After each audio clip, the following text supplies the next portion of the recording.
In a world at its magical peak, there was one that stood as its master of the arcane, one whose intellect and power was unrivaled. Karsus. Each spell he cast, each incantation he whispered, pushed the boundaries of magic. As he chased the horizons of the impossible, his pursuit of greatness tipped into the realms of hubris.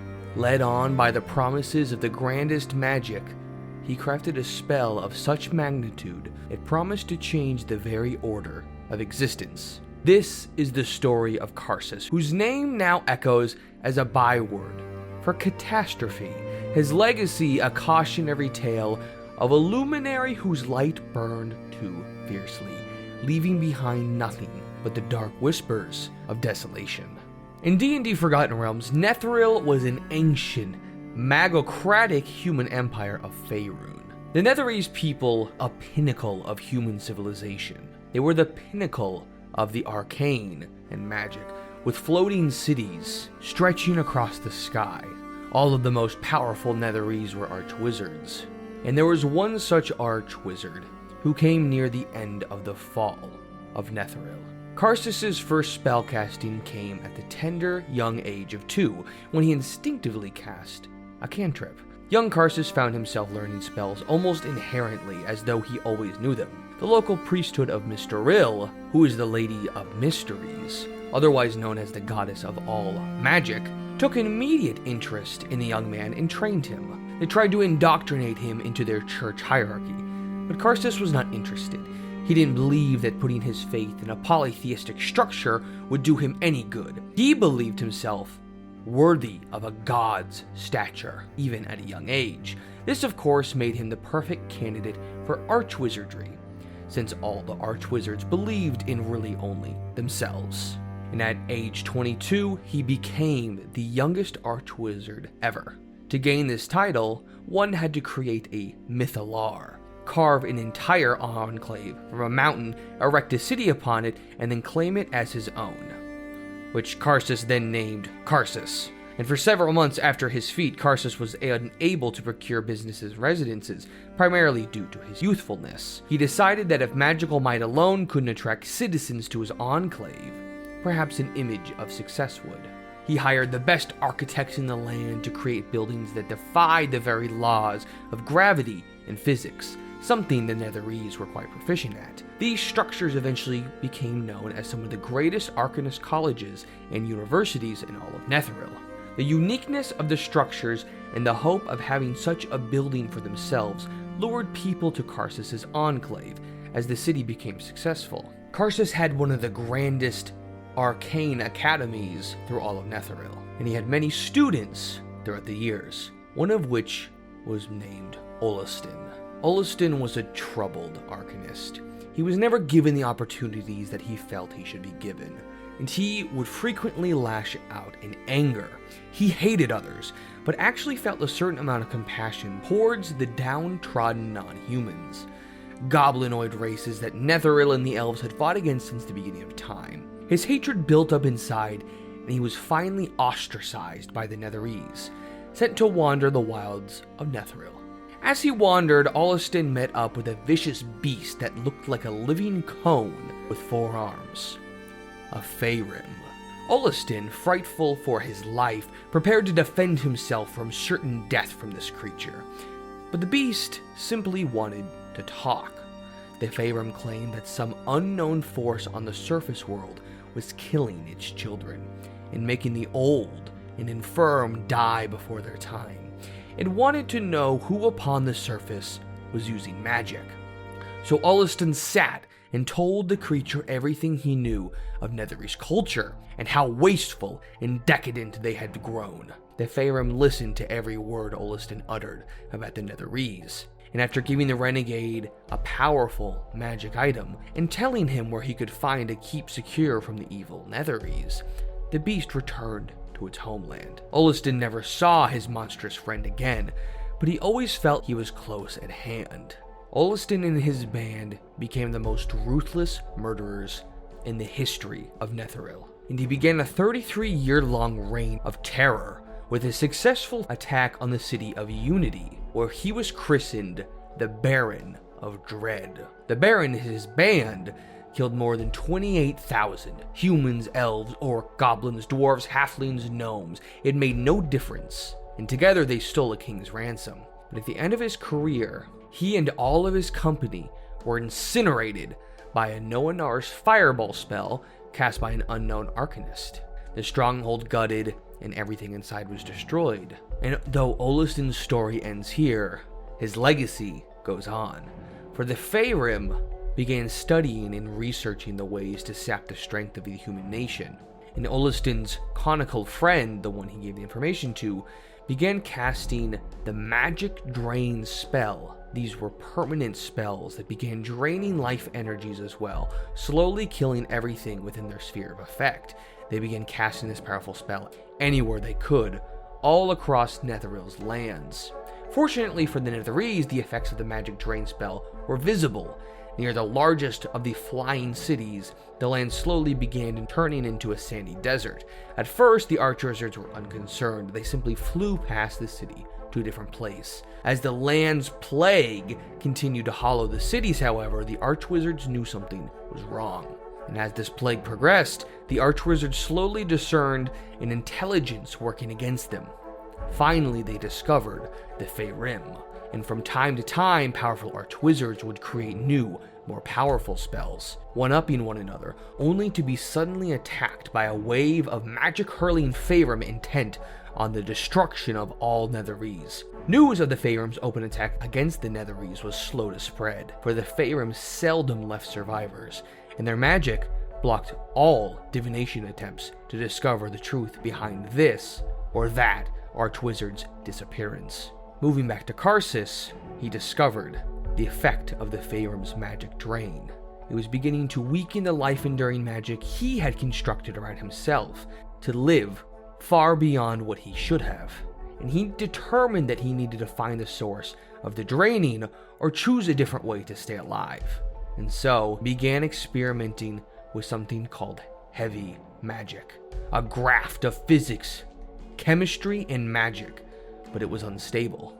Karsus felt that it would either be the end of Netheril and possibly all of Toril, the continent in the Forgotten Realms, or a boost for the magic that seemed to be draining away. His main reason for studying heavy magic was to destroy the denizens of the underworld who he believed were responsible for the ever-growing decline of available magic, the Faerûn. Heavy magic, unlike other forms of magic, was a tangible force. It was like a sphere of clear honey that didn't leave any residue after contact, but instead slowly extricated itself from any object it came in contact with.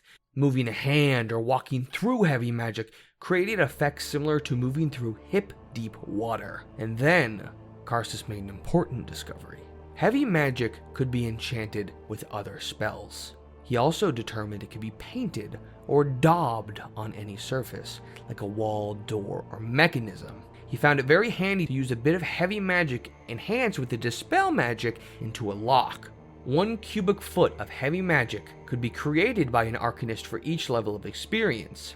So when Karsus cast the heavy magic spell, he created 41 cubic feet. He expelled the thick gelatinous blob he had created with a Vol's Drain spell, which was designed to transfer magical power to the largest power source within a 2,500 foot radius. And it began sapping the energies released from the Mythalar he had created. His own enclave began robbing the enclave of its magical power, which in turn made the entire enclave start toppling towards the ground. The street lights and all quasi-magical items used on the flying city flickered and pulsed, and in a desperate move, Karsus levitated the heavy magic and used a gust of wind to force it over the side of the city. It plummeted to the high forest, which caused much destruction below when Karsus' heavy magic absorbed all life energies. Just another mistake in the line of experimenting with cutting-edge magic. He spent years studying this new concept. Most say Karsus was egged on by hubris, his own greed of magic. And during this time, while he was figuring out heavy magic, another city was infiltrated by fiends from the lower planes. They wanted it as a staging grounds for an eventual takeover of Karsus' enclave. And so begins our descent into the fall. And in 2nd edition, things began to fall apart. One of the grandest archwizards, Aeolium, disappeared. Karsus and several others believed he left Netheril because he heavily depended on magic to maintain his life, because he was 3,000 years old, one of the first signs of someone jumping ship. Panic surged throughout Netheril as this happened, as citizens learned of the disappearance, and the archwizards that remained feared there would be a revolution. Karsus felt responsible for Netheril's future. He thought that it was on his shoulders, and he thought that it was his duty to weld the nation back together. As the most powerful archwizard among them all, he finished a spell that he had been working on for years, a spell consisting of heavy magic, and he called it Karsus's Avatar, the first and only 12th level spell ever created. The intent? To temporarily steal the powers of a god. When he cast the spell, he chose Netheril, the goddess of magic, the protector of the weave, and in the process changing forever the way magic functions. Knowledge has always outweighed wisdom, and Karsus was no exception. And so when Karsus finally cast this spell, his body swelled with a sudden influx of godly power, and his mind filled with unimaginable knowledge. Karsus instantly realized the horrible mistake he had made. He stole the power from a god he shouldn't have, and Netheril's position called for one of the aspects of her psyche to constantly rework the weave of magic, the weave that Netheril and its glut of magic depended upon. When Netheril lost her ability to keep the weave of essential magic intact, the inundation of magic surged and fluctuated, and the effects of all things magical doubled for a very short time. For then, Netheril sacrificed herself to save the weave before the damage became irreparable. This broke Karsus's link to her magic and obstructed the weave, causing all magic to briefly cease function. Without the infusion of magic, the floating cities of Netheril began to fall, and Karsus was instantly slain. His body bloated, petrified, and toppled from the high plateau above his floating city as he plummeted to the earth. As his body fell, his stony eyes, still shimmering with the last glint of godly omniscience, caught a glimpse of the cities of Netheril smashing to the ground one by one, killing every single inhabitant upon them, and his heart broke.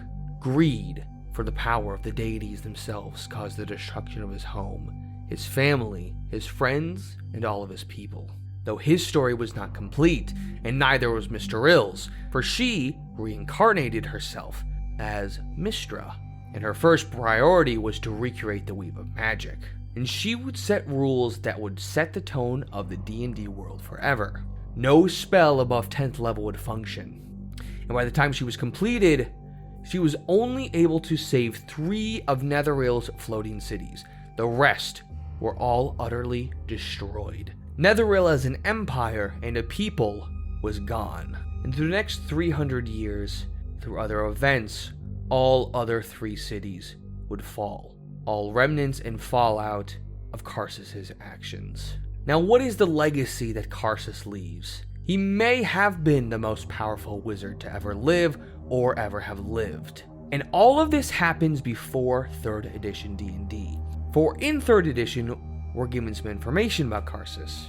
He is talked about almost as a deity himself, and is said that when he lived as a powerful wizard, he fathered many children among his slaves and his supplicants. Then his failed attempt to steal power from the deity of magic shattered his people's empire and spread them across the world. Thus, over more than 1,000 years later, his bloodline has tainted nearly every human population, and at times it grows strong enough for a human to give birth to a Karsite. When 2 Karsites mate, they breed true. Karsites appear human overall, but they have 2 distinguishing traits. First, each one has 1 pale blue eye and 1 eye of another color common to humans.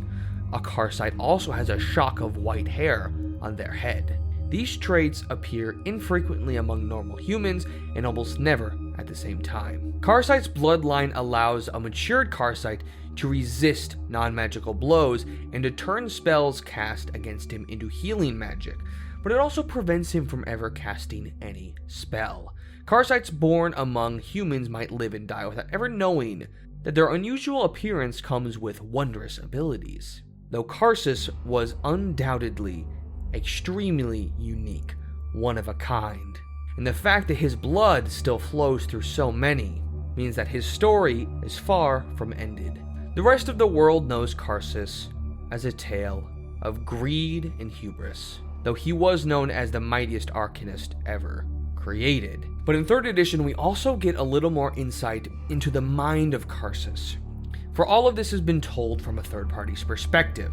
He only wanted this divine might to destroy the Faerûn and end their threat forever. He was fully aware the spell would cost him his life, the life that he had worked so hard to preserve past its natural state.